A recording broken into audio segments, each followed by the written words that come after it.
नमस्कार दोस्तों, आपका हमारे YouTube चैनल पर हार्दिक स्वागत करते हैं। गुटखा खाने से हुआ मुँह बंद कैसे खोलें, गुटखा खाने से कैंसर कैसे हो जाता है, गुटखा छोड़ें का सबसे आसान तरीका, गुटखा से हुए छाले मिटाएं सिर्फ 2 दिन में ही। गुटखा खाने से क्या नुकसान होते हैं? जी हाँ, इन्हीं सभी सवालों को जानने के लिए देखते रहिएगा, वीडियो को अंत तक ज़रूर देखें। अगर वीडियो को अंत तक नहीं देखेंगे तो आपकी कुछ भी समझ में नहीं आएगा। तो इससे पहले आप लोग हमारे यूट्यूब चैनल पर नए हैं तो सब्सक्राइब कर लें और बेल आइकन को ज़रूर दबा दें। इससे आपको यह फ़ायदा होगा कि जो मैं वीडियो लेकर आऊँ सबसे पहले उस वीडियो को देखने का मौका आपको मिलेगा। तो चलो, मैं आपसे ज़्यादा बात ना करते हुए मैं आपको ऐसी कुछ चीज़ें बताऊंगा जिससे कि आपके गुटखा खाने की वजह से मुंह छोटा हो गया है, कैंसर हो रहा है या कैंसर होने वाला है, तो वो भी आपको नहीं होगा। और गुटखा खा के ही अपने मुंह को 1 से 2 इंच तक खोल सकते हैं। अगर आपके मुंह में छाले हैं तो कुछ दिन के लिए आपको गुटखा बंद करना पड़ेगा। अगर आपके मुंह में छाले नहीं हैं तो फिर आपको गुटखा खाने छोड़ना बंद करने की ज़रूरत नहीं है, क्योंकि मैं आज आप लोगों को ऐसा ट्रिक बताने वाला हूं जिससे आप गुटखा भी खा सकते हैं और कोई दिक्कत नहीं आएगी। तो आप क्या करते होंगे कि आपने देखा होगा कि जब कोई चीज़ एक जगह स्थायी रहती है तो वहाँ पे उस चीज़ को या तो चिपका देती है या वहाँ की चीज़ को गला देती है। ऐसे ही हमारा गुटखा होता है। जब हमारे मसूड़ों में दबा रहता है तो हमारे मसूड़े भी काट देते हैं, हमारे दांतों को भी काट देते हैं, और उसमें एक ऐसी चीज़ होती है जिसकी वजह से वहाँ पे हमारी दाढ़ों को चिपका देती है और हमारा मुँह नहीं खुलता है। यही कारण होता है जिसकी वजह से हमारा मुँह छोटा हो जाता है और हम समझ लेते हैं कि हमारा मुँह बहुत ज़्यादा छोटा होता जा रहा है। सबसे बड़ी समस्या होती है जो लोग तम्बाकू खाते हैं, तम्बाकू के साथ चूना खाते हैं और खाने के बाद वो दाढ़ के नीचे दबा लेते हैं। उससे हमारा यह फ़ायदा होता है कि आप अगर उसको दबा लेते हैं तो किसी को पता नहीं चलता है कि मैं गुटखा खाया है कि नहीं खाया, लेकिन उससे नुकसान यह होता है कि आपकी जो मसूड़े हैं उनको गला देती है और वह छाले कर देती है और धीरे धीरे कैंसर बना देती है। और सबसे बड़ी बात तो यह है कि आपका जो मुँह है, सबसे बड़ा कारण है वो गुटखा चबा के आपका रख लेना। अगर आप गुटखा को चबाते नहीं हैं, उसको रख लेते हैं, तो सबसे बड़ा कारण होता है गुटखा को चबाना। तो आप अगर ऐसा करेंगे तो आपका मुँह तो छोटा होना ही है। अगर आप उसको चबा चबा के खाएंगे और 1-2 मिनट में उसको थूक देंगे तो आपको कोई भी दिक्कत नहीं होगी। गुटखा खाने से आपको कोई भी परेशानी नहीं होती, गुटखा खाने के तरीके से आपको नुकसान होता है। जी हाँ, आपने देखा होगा कि कई बार हम लोग गुटखा खाते हैं तो उसको दाढ़ के नीचे दबा लेते हैं। ऐसा बिल्कुल भी नहीं करना चाहिए। इससे हमारा क्या है कि शरीर में जो भी बैक्टीरिया होते हैं वो एक जगह जम जाते हैं और वो काफ़ी तरह की समस्याएं हमारे मुंह में पैदा कर देते हैं। पहले तो छाला होता है, छाले के साथ साथ कैंसर भी कर देता है। ऐसा नहीं कह रहा हूँ कि कैंसर गुटखा खाने से ही होता है, नहीं, गुटखा खाने से कैंसर नहीं होता है, लेकिन जो छाले होते हैं, अगर वो छाले धीरे धीरे कई चीज़ें हम ऐसी खाते रहते हैं, सब्जी वगैरह, उसमें कोई ऐसी चीज़ आ जाती है जिसकी वजह से उस छाले में वो जम जाती है और जमने के बाद वह छाला एक कैंसर का रूप ले लेती है। ना कि गुटखे से कोई कैंसर नहीं होता है। गुटखा के छाला कब होता है कि मैं आपको पहले भी बता चुका हूँ कि आपको गुटखा खाना है तो चबा चबा के उसको खाते रहिएगा और चूना को थोड़ा कम डालिएगा, क्योंकि उससे हमारे गाल फटते हैं और गाल जब हमारे फटेंगे, मेरे इससे कोई भी परेशानी नहीं होती है, लेकिन हम अन्य चीज़ें खा लेते हैं जब हमारा मुँह फटा होता है या हमें छाले होते हैं तो उसकी वजह से कैंसर की सारी समस्याएँ होती हैं। तो आपको मैंने कैंसर भी बता दिया। मुँह खोलने के लिए मैं आपको बता देता हूँ कि अगर आपको मुँह खोलना है तो आपको क्या करना पड़ेगा। मुँह खोलने के लिए आपको, जो आप गुटखा खा रहे हो तो उसमें सपाड़ी ज़्यादा होनी चाहिए और उस सपाड़ी को आपको जितना हो सके उतना चबा चबा के खाना है। जितना आप उसको चबा चबा के खाएंगे, जैसे आपने गुटखा खा के अपने मुँह को बंद कर लिया है, वैसे ही आप गुटखा खा के अपने मुँह को 1 से 2 इंच तक खोल सकते हैं। और एक व्यायाम भी आपको मैं बता देता हूँ। आपको दिन में कम से कम 6 से 7 बार ऐसा करना है कि आपके मुंह में अगर 1-2 उंगली जा रही हैं तो आपको तीसरी उंगली डालने की कोशिश करना है। ऐसा आप 1 से 1.5 महीने करेंगे तो आपकी 2 उंगली की जगह 3 उंगली मुंह में जाने लगेंगी। आप अगर कंटिन्यू 5 से 6 महीने करेंगे तो आपकी 4 से 5 उंगली जाना चालू हो जाएंगी। कोई दिक्कत नहीं है और इसमें ना तो कोई परेशानी आती है। और हाँ, मैं आप लोगों को एक ज़रूरी बात सूचना देना चाहता हूँ कि गुटखा को आप चबा चबा के खाएं, ना कि उसको दबा के मत रखें।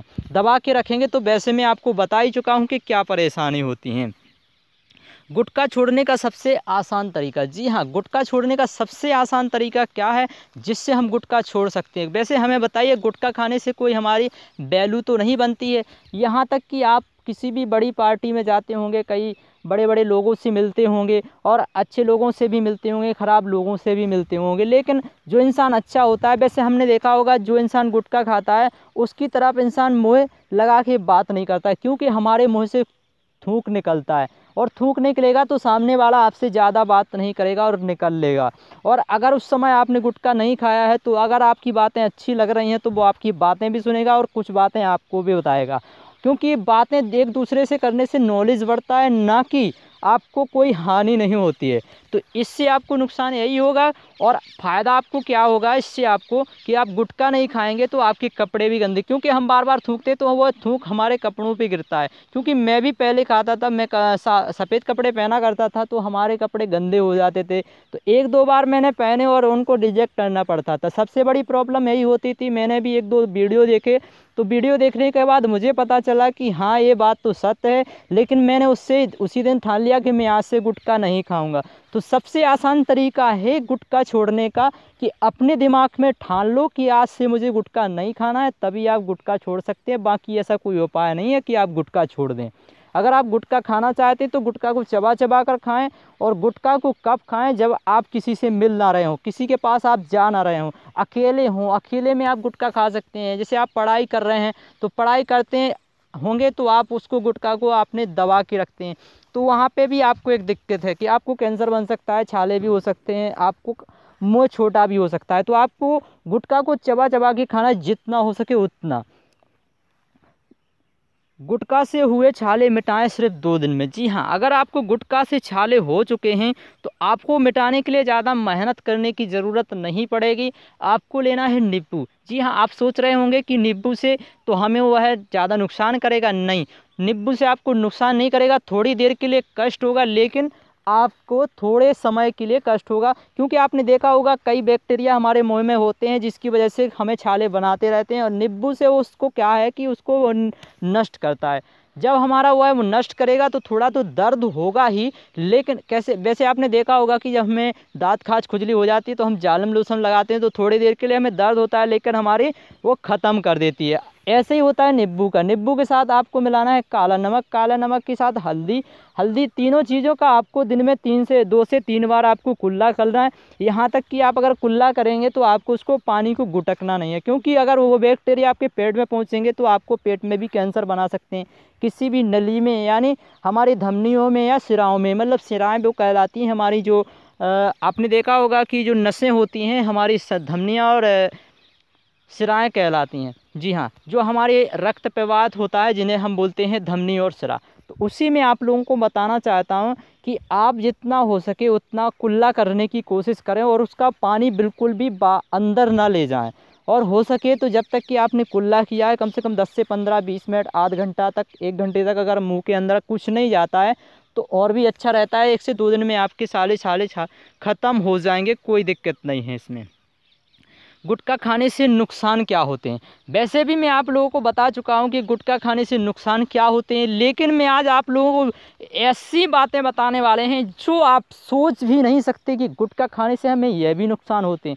आपने देखा होगा जो इंसान गुटखा खाता है तो उसके मुँह से कोई भी अच्छी बात नहीं निकलेगी। आप भी किसी, अगर मैं आप लोगों को किसी गलत जगह पे बैठा दूंगा जहाँ पे गंदा होगा, क्या आप वहाँ पे बैठेंगे? आप भी मुझे कमेंट करके बताइएगा कि आप वहाँ पे बैठेंगे, क्योंकि आपने देखा होगा सरस्वती माँ हमारी जिह्वा पे वास करती है। वहाँ पे हम जब कचरा रखेंगे तो क्या हमारी सरस्वती माँ वहाँ पे वास करेंगी?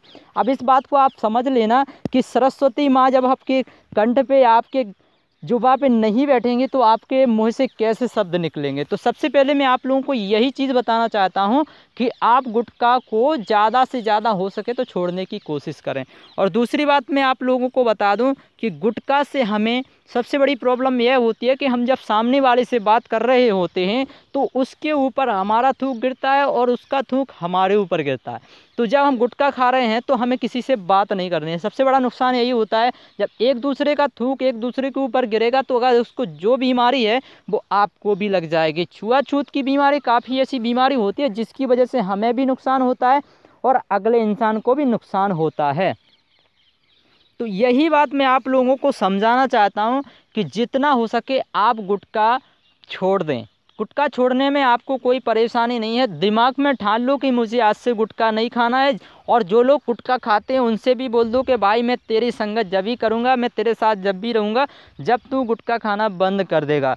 तो ऑटोमेटिकली अगर उससे आपको काम पड़ता होगा तो वो आपके सामने गुटखा कभी नहीं खाएगा और आपसे बोलेगा भाई मैंने गुटखा छोड़ दिया। और धीरे धीरे ऐसा हो जाएगा कि उसका भी गुटखा छूट जाएगा और एक दिन वो आपसे बोलेगा भाई यार मैं तो आज बहुत बिंदास लगने लगा हूँ, मेरे जो गाल बैठ गए थे वो भी ठीक हो गए, तेरी वजह से हुआ। भाई ये भी आपको सुनने के लिए मिलेगा। और अगर आप सामने वाले को गुटखा खाकर बंद करवा देंगे तो आप देखेंगे कि आपकी क्या इमेज बन जाएगी। तो आप जब खुद गुटखा छोड़ेंगे तब दूसरे को छुड़ा सकते हैं, बाकी पहले से आप गुटखा किसी को नहीं छुड़ा सकते। काफ़ी ऐसे लोग होते हैं जो अपने छोटे भाई को या अपना बड़ा भाई होता है तो उसको बंद करने के लिए कहते हैं, खुद गुटखा खाते हैं लेकिन अपने को बंद नहीं करते। पहले अपने आप को सुधारो, दूसरे को तब सुधार पाओगे। अगर हमारी ऐसी सारी वीडियो को देखने के लिए और ऐसे ही मोटिवेशन होने के लिए और सारी समस्याएं दूर करने के लिए तो आप करना चाहते हैं तो हमारे चैनल को सब्सक्राइब कर लें, क्योंकि मैं ऐसी सारी वीडियो लेके आता रहता हूं जिससे कि आपको मोटिवेशन भी बढ़ता है और आपकी सारी समस्याएं भी दूर होती रहती हैं। क्योंकि मैं ऐसी वीडियो बनाता रहता हूं जिससे कि इंसान की दिमाग में जो कचरा पड़ा हुआ है वो भी निकल जाए और शरीर में जो कचरा पड़ा हुआ है वो भी निकल जाए। धन्यवाद दोस्तों, मिलेंगे अगली वीडियो में। अभी तक के लिए शुक्रिया।